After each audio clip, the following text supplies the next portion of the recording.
సినీ పరిశ్రమకి, ముఖ్యంగా టాలీవుడ్కు ఈ మధ్య కాలంలో టైం కలిసి రావడం లేదు.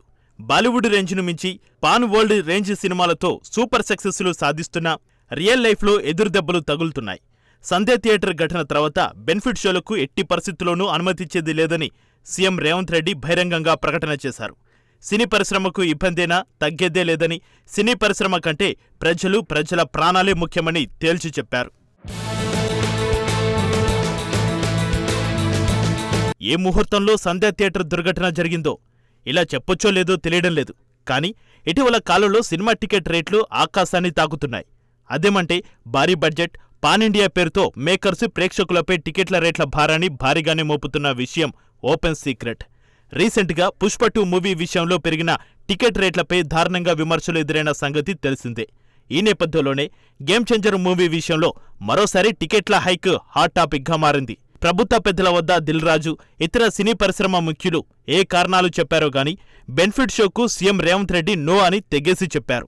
టికెట్ రేట్ల పెంపునకు అనుమతివ్వకపోతే బ్లాక్ టికెట్ల బెడద పెరుగుతుందని, పరోక్షంగా ఇది సినిమా థియేటర్ల వద్ద ల్యాండ్ ఆర్డర్ సమస్యకు దారితీస్తుందని వాదించి ఎట్టకేలకు ఒప్పించి సక్సెస్ అయినట్లు టాక్ వినిపిస్తోంది.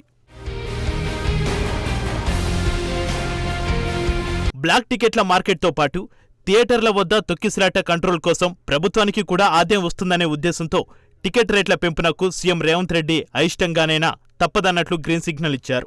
పుష్ప సమయంలోనూ సినీ పరిశ్రమకి, గవర్నమెంట్కి వారధిగా దిల్ రాజు తెలంగాణ ప్రభుత్వాన్ని ప్రసన్నం చేసుకుని ఎక్స్ట్రా షోలకు అనుమతి సంపాదించారు. టికెట్ల పెంపు, బెనిఫిట్ షోల విషయంలో కాంగ్రెస్ ప్రభుత్వం ప్రకటనను దిల్ రాజు మంత్రాంగం మార్చేసినట్లు టాక్ వినిపించింది. టికెట్ల రేట్ల పెంపునకు తెలంగాణ సర్కార్ గ్రీన్ సిగ్నల్ ఇవ్వడంపై విపక్షాలు మండిపడ్డాయి. హైకోర్టు సైతం దీనిపై స్పందించడంతో హాట్ టాపిక్గా మారింది.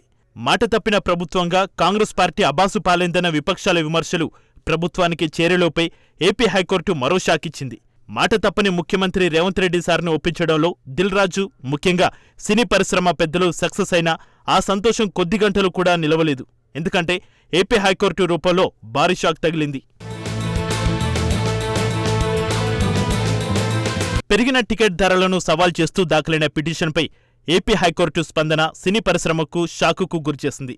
జనవరి 10న సంక్రాంతి సందర్భంగా రామ్ చరణ్ హీరోగా నటించిన pan India political entertainer game changer cinema release అయింది. జనవరి 12న నందమూరి బాలకృష్ణ హీరోగా చేసిన డాకు మహారాజ్ రిలీజ్ కాబోతోంది.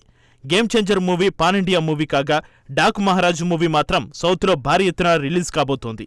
అయితే ఈ 2 సినిమాలకు సంబంధించి టికెట్ ధరలపై ఇప్పటికే ఏపీ ప్రభుత్వం కీలక ఉత్తర్వులు జారీ చేసింది. అందులో 2 సినిమాల బెనిఫిట్ షోలతో పాటు టికెట్ ధరలను కూడా పెంచడానికి అంగీకరించింది. ఆ జీవో ప్రకారం గేమ్ చేంజర్ మూవీ రిలీజ్ రోజున బెనిఫిట్ షో టికెట్ ధర 600 పెంచగా, డాకు మహారాజ్ బెనిఫిట్ షోలకి టికెట్ ధరను 500 పెంచింది. ఇక రెగ్యులర్ షోలకు మల్టీప్లెక్స్ టికెట్ ధరపై 135 పెంచగా, సింగిల్ స్క్రీన్లో టికెట్ ధరపై 110 రూపాయలు పెంచుతూ జీవోను రిలీజ్ చేశారు. పెరిగిన టికెట్ ధరలను సవాల్ చేస్తూ దాఖలైన పిటిషన్పై ఏపీ హైకోర్టు విచారణ జరిపింది. బెనిఫిట్ షోలకు అనుమతులు ఇవ్వడం వల్ల రాష్ట్రంలో శాంతి భద్రతల సమస్యలు తలెత్తే అవకాశం ఉందని, నిబంధనలకు విరుద్ధంగా టికెట్ ధరలు పెంచారని పేర్కొన్నట్టు టాక్ వినిపించింది. టికెట్ ధరల పెంపు గడువును 14 రోజుల నుంచి 10 రోజులకే పరిమితం చేస్తూ ఏపీ హైకోర్టు ఆదేశాలు జారీ చేసింది. హైకోర్టు ఉత్తర్వులు గేమ్ చేంజర్, డాకు మహారాజ్ టీంలకే కాదు, మొత్తం సినీ పరిశ్రమకే ఇది ఎదురుదెబ్బ లాంటిది. భారీ బడ్జెట్ పేరుతో ప్రజలను నిలువుదోపిడీ గురిచేస్తున్నారన్న విమర్శలకు సరైన సమాధానం ఇవ్వలేకపోతున్న సినీ పరిశ్రమకు ఏపీ హైకోర్టు ఉత్తర్వులు ఆశని పాతంలా మారాయి. రాజకీయాలు, విమర్శలు పక్కన పెడితే ఈ ఎఫెక్ట్ ఖచ్చితంగా మూవీ కలెక్షన్లపై పడే అవకాశం కనిపిస్తోంది.